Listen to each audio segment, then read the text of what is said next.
Introduction. The film, Contagion, directed by Steven Soderbergh, first appeared in movie theaters on September 9, 2011. It attracted the viewers' and critics' attention not only due to the realistic display of possible pandemic outbreaks but also due to its impressive cast that included many famous actors and actresses.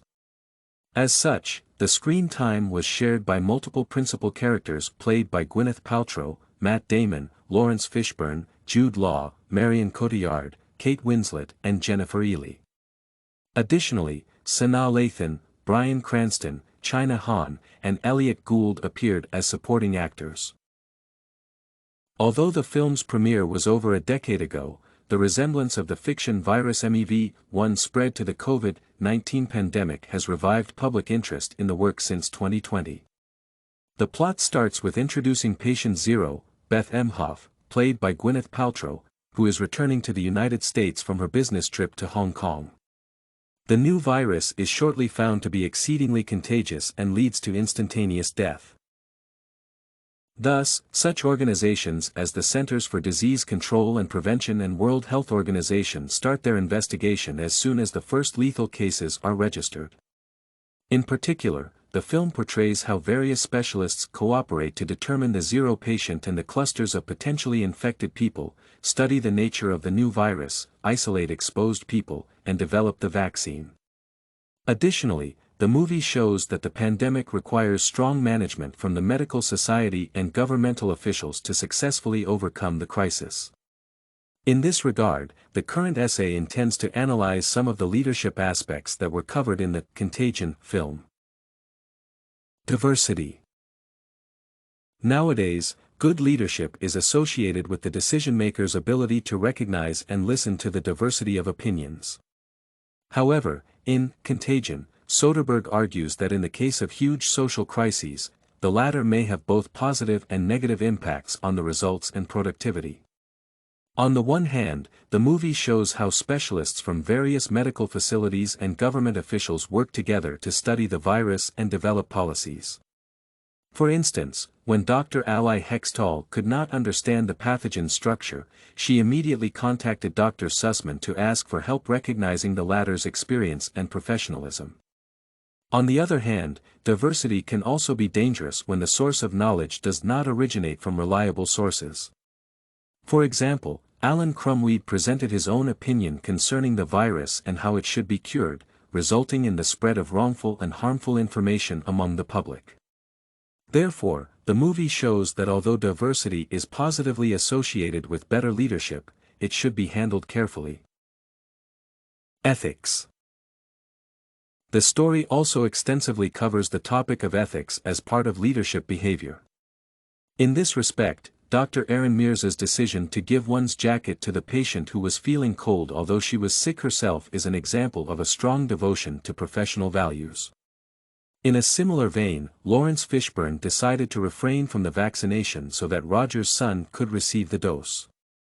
On the contrary, Jude Law's character, being a leader of public opinion, used people's trust for personal financial gains, lying about forsythia as a curing method for MEV-1.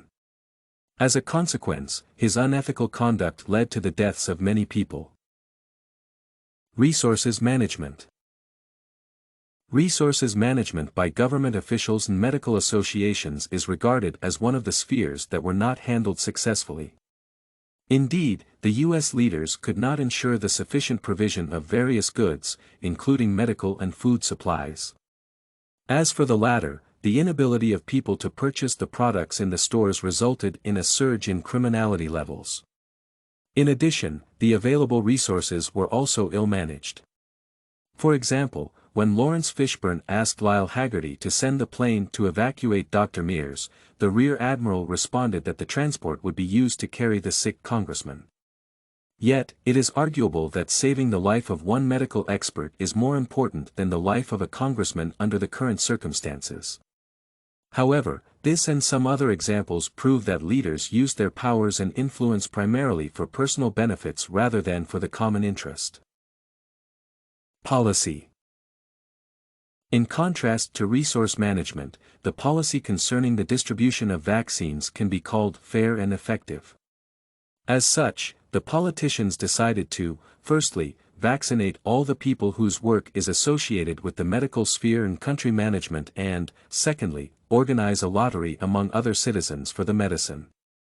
Although the movie does not cover how the public was vaccinated, it is fair to assume that immunized doctors could provide better quality healthcare to a larger amount of people. In a similar vein, when politicians became protected from the virus, they were able to organize the work more effectively, which, in turn, potentially led to more effective vaccine production. Therefore, it can be argued that this decision would facilitate the fight against the MEV-1 virus. Overall leadership. Finally, the movie must portray why various elements of leadership should be balanced for a better outcome.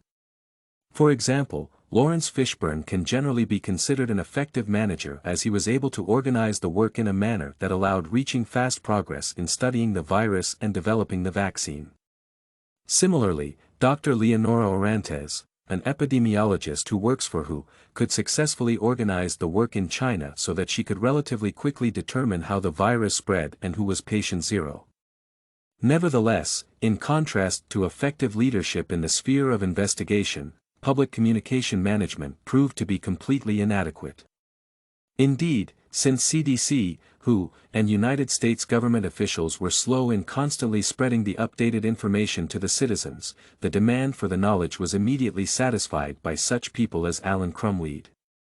This, in turn, led to the sabotage of the scientific efforts by many Americans. Conclusion. In summary, in my opinion, Contagion is a movie that is not only enjoyable due to its non-standard plot and impressive acting but also highly educational. On the one hand, it teaches viewers how to behave during pandemic and epidemic situations to reduce the chances of becoming sick. On the other hand, it raises management problems that may occur during times of crisis. As for the latter, the current essay discussed 5 topics that current and future leaders may find useful to contemplate to improve their performance.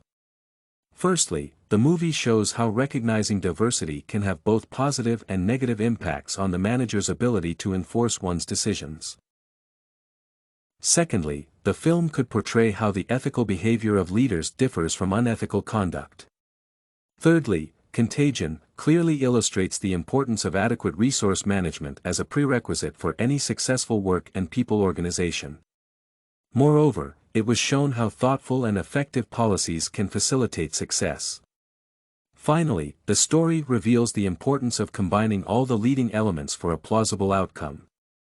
Therefore, considering all the information mentioned above, I would highly recommend this movie to other people.